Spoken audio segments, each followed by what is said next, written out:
পিতৃপক্ষের অবসানে দেবীপক্ষের সূচনা। আজ মহালয়া। আচার মেনেই চলছে তর্পণ, পূর্বপুরুষদের উদ্দেশ্যে চলছে জলদান।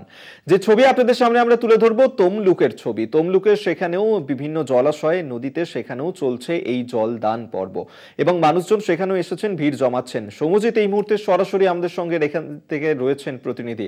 আমরা কথা বলবো সৌম্যজিতের সঙ্গেও।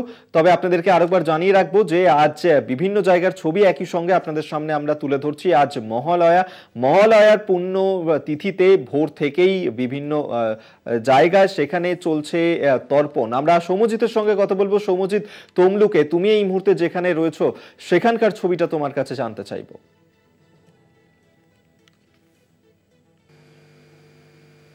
হ্যালো। এবং যেমনটা বললে যে পিতৃপক্ষের শেষ হয়ে আজ মাতৃপক্ষের সূচনা, আজ মহালয়া। জায়গায় জায়গায় কিন্তু তর্পণ চলছে। রূপনারায়ণ নদী পাড়ে আমার ক্যামেরা পার্সন ছবিটা দেখাচ্ছে।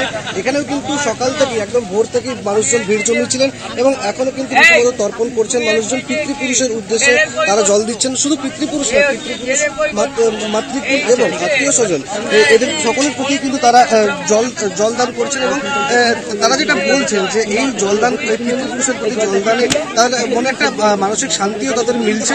এবং সকাল থেকেই তাই জন্য কিন্তু হাজারে হাজারে মানুষ ভিড় জমিয়েছিলেন। বৃষ্টি কিছুটা অন্তরায় হয়ে দাঁড়িয়েছিল, কিন্তু যত বেলা গড়ানোর সঙ্গে সঙ্গে কিন্তু বৃষ্টিও কমে যায় এবং তারপরে কিন্তু বেশ কিছু লোক এখানে ভিড় করতে শুরু করেন। তারপরে এখন যে ছবিটা, এখানে কিন্তু প্রচুর মানুষ ইতিমধ্যে ভিড় করে ফেলেছেন।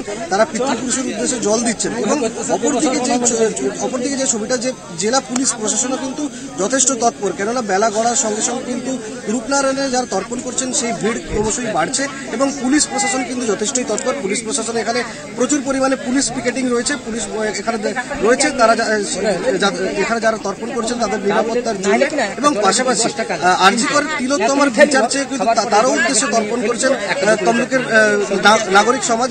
পাশাপাশি যে ছবিটা এখনো তোমাকে দেখাচ্ছি, যে এই প্রচুর মানুষ কিন্তু ভিড় জমাচ্ছেন, তাদের পিতৃপুরুষের উদ্দেশ্যে তারা জল দিচ্ছেন এবং তারা একটা মানসিক শান্তি অনুভব করছেন, যেটা তারা জানাচ্ছেন। অভিক, ধন্যবাদ তোমায়। সৌম্যজিৎ এতক্ষণ সরাসরি তমলুক থেকে আমাদের সঙ্গে ছিলেন প্রতিনিধি। অর্থাৎ আচার মেনেই চলছে তর্পণ, পূর্বপুরুষদের উদ্দেশ্যে চলছে জল দান পর্ব এবং তাদের আত্মার শান্তি কামনা করেই আজ বিভিন্ন জায়গাতে, গঙ্গার ঘাটে ঘাটে, বিভিন্ন জলাশয়ে এই একই ছবি ধরা পড়ছে।